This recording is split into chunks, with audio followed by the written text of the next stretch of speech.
క్రీస్తునాథునియందు ప్రియ సహోదరి సహోదరులారా, పాస్కాయత్తకాల 4వ ఆదివార ధ్యానాంశానికి స్వాగతం.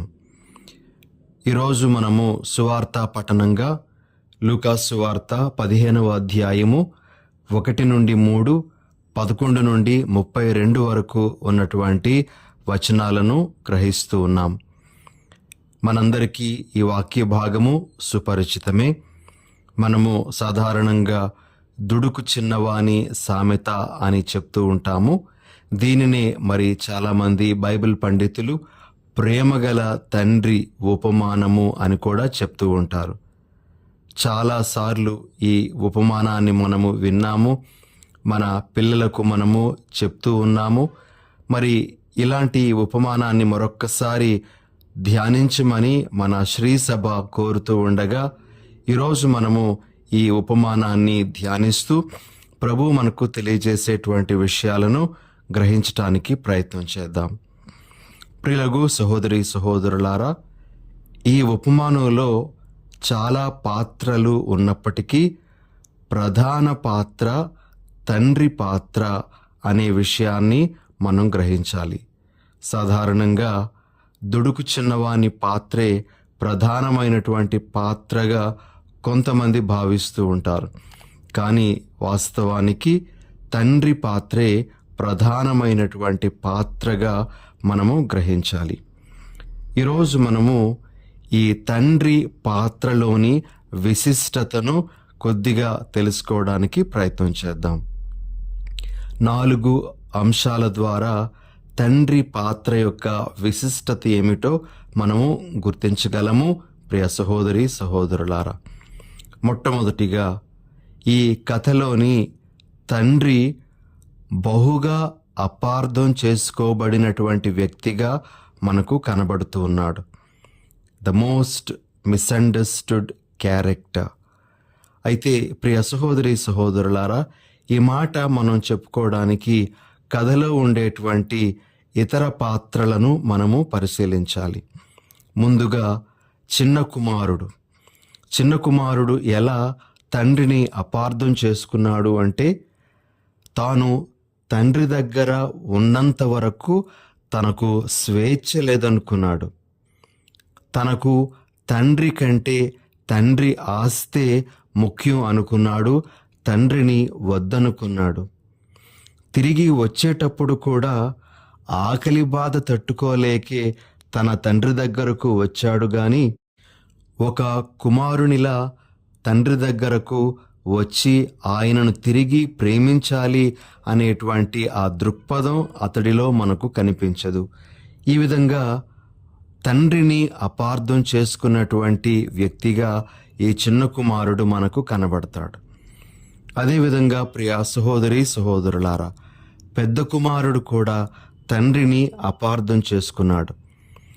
అంతకాలము తన తండ్రి దగ్గర ఉంటూ తన తండ్రి పనిపాటులు చేస్తున్నప్పటికీ కూడా తనను తాను తండ్రి దగ్గర ఒక సేవకునిలా మాత్రమే భావించాడు. తండ్రి యొక్క ప్రేమను గాని ఉదారత్వాన్ని గాని సరిగా అర్థం చేసుకోలేదు. తండ్రి యొక్క గుణగణాలను తన యొక్క జీవితంలో గుర్తించడానికి గాని వాటిని అవలంబించడానికి గాని అతడు ఏమాత్రమూ ప్రయత్నం చేయలేదు. తన తమ్ముడు వచ్చాడు అని తెలిసినప్పుడు తన తమ్ముణ్ణి తమ్ముడిగా అతడు చూడడానికి ఇష్టపడలేదు. అంతేకాకుండా తాను ఇంటిలోనికి వెళ్ళడానికి కూడా సుముఖత చూపించలేదు.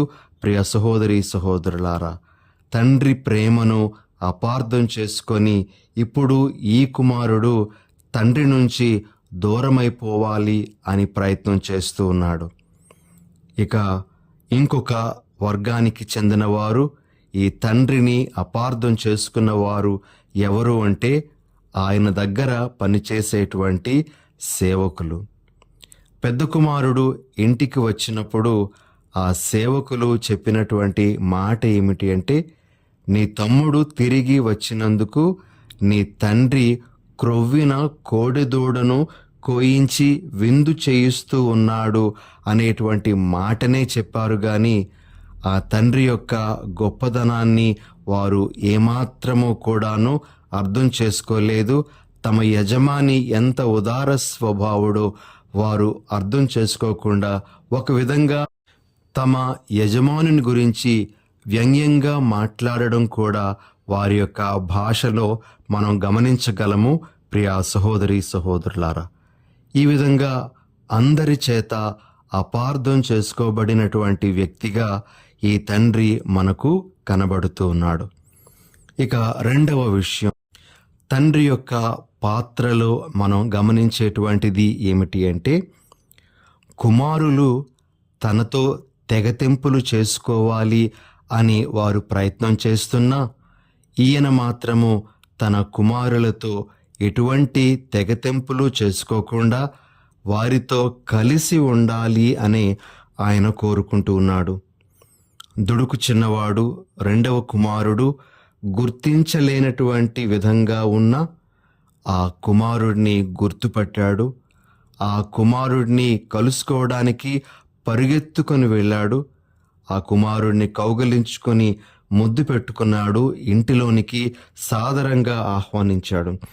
అదేవిధంగా తన పెద్ద కుమారుడు ఇంటి బయటే ఉండి లోనికి రావడానికి ఇష్టపడకుండా ఉంటే మరలా ఆ తండ్రి ఆ పెద్ద కుమారుని కోసం గడప దాటి బయటకు వస్తూ ఉన్నాడు.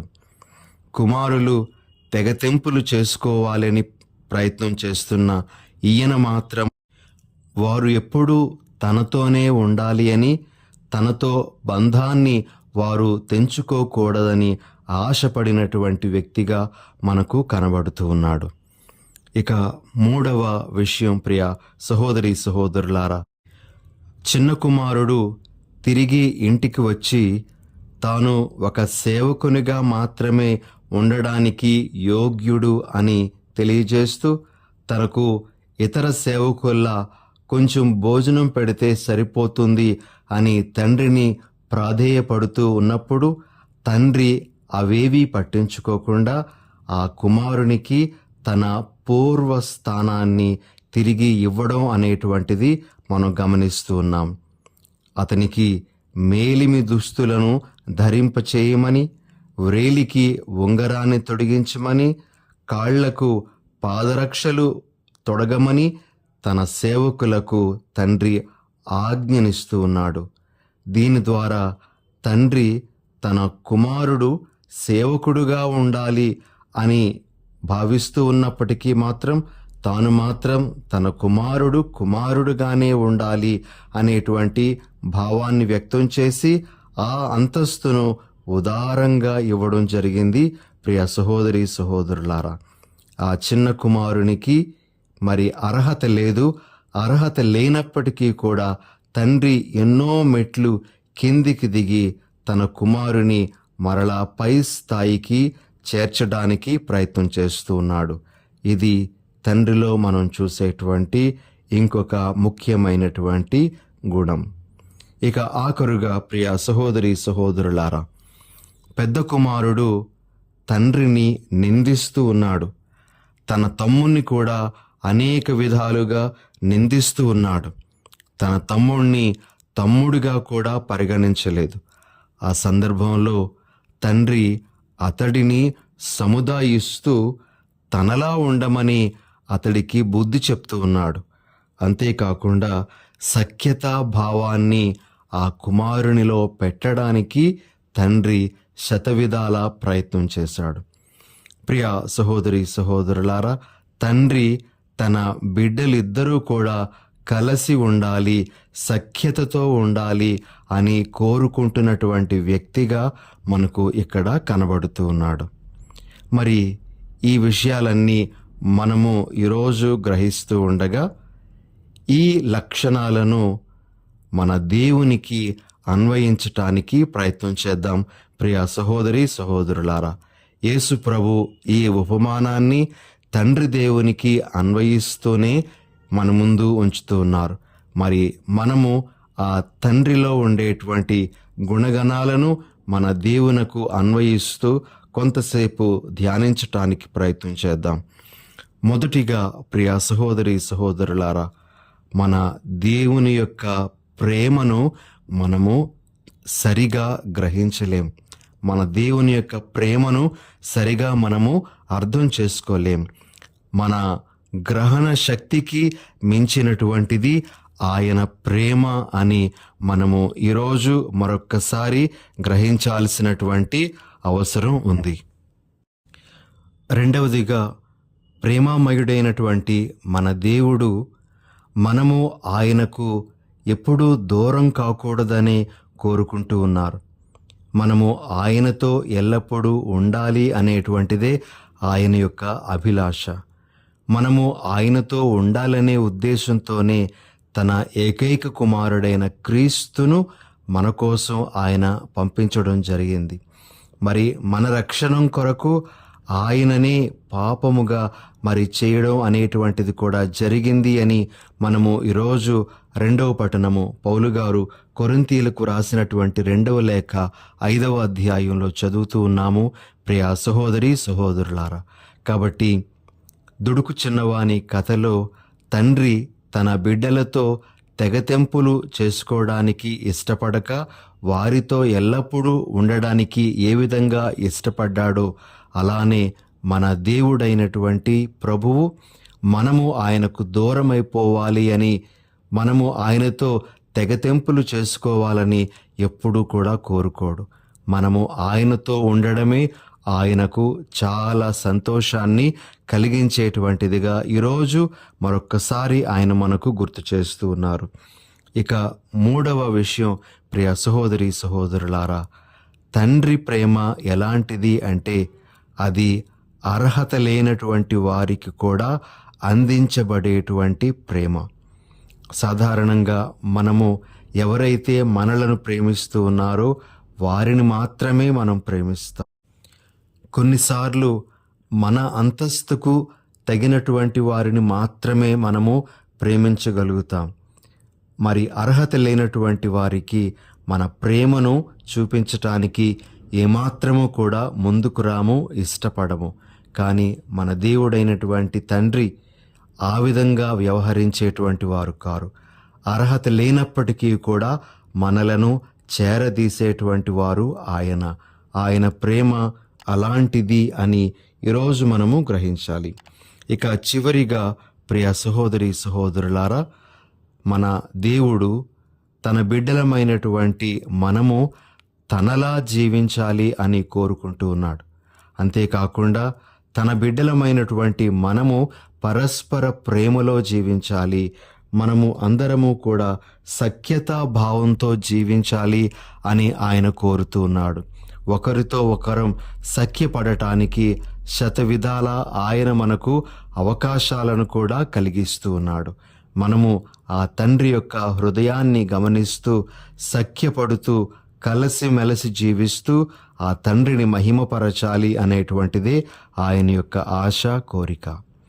ఈరోజు ఈ ఉపమానాన్ని మనము ఈ విధంగా ధ్యానిస్తూ ఉండగా తండ్రి యొక్క ప్రేమను మనము మరొక్కసారి మన మనసుల్లో నిలుపుకొని అటువంటి గొప్పవాడైనటువంటి తండ్రిని మనము దేవునిగా పొందినందులకు గర్వపడుతూ ఆ తండ్రి యొక్క ప్రేమను అర్థం చేసుకోవడానికి ప్రయత్నం చేస్తూ అతనిని మన జీవితాల ద్వారా ఎల్లప్పుడూ సంతోషపరచడానికి ప్రయత్నం చేద్దాం. ఒకరితో ఒకరం సఖ్యతతో సమాధానంతో జీవించటానికి ప్రయాసపడదాం. ప్రార్థన చేసుకుందాం. ప్రేమగల తండ్రి, ఈరోజు మీ యొక్క గుణగణాలను దుడుకు చిన్నవాని కథ ద్వారా గుర్తించటానికి, ఆ కథను ప్రేమగల తండ్రిగా మేము అర్థం చేసుకోవడానికి మీరు మాకిస్తున్న ఈ గొప్ప అవకాశానికై మీకు వందనాలు, స్తోత్రాలు. మీ యొక్క ప్రేమ మా గ్రహణ శక్తికి మించినది. మీరు మాతో ఎల్లప్పుడూ కలిసి ఉండడానికి ఇష్టపడుతూ ఉన్నారు. మేము మీ నుండి దూరమైపోవాలని మీరు ఎప్పుడూ కూడా కోరుకోవడం లేదు. అంతేకాకుండా ప్రభువా, మేము అందరితో సఖ్యతతో సమాధానంతో జీవించాలి అనేటువంటిదే మీ కోరిక. మీ యొక్క చిత్తాన్ని ఈనాడు ఈ విధంగా గ్రహిస్తున్నటువంటి మేము మీ చిత్తానుసారంగా జీవించే వరాన్ని అనుగ్రహించమని మా ప్రభువైన యేసు పరిశుద్ధ నామమున అడిగి వేడుచున్నాం తండ్రి. ఆమెన్.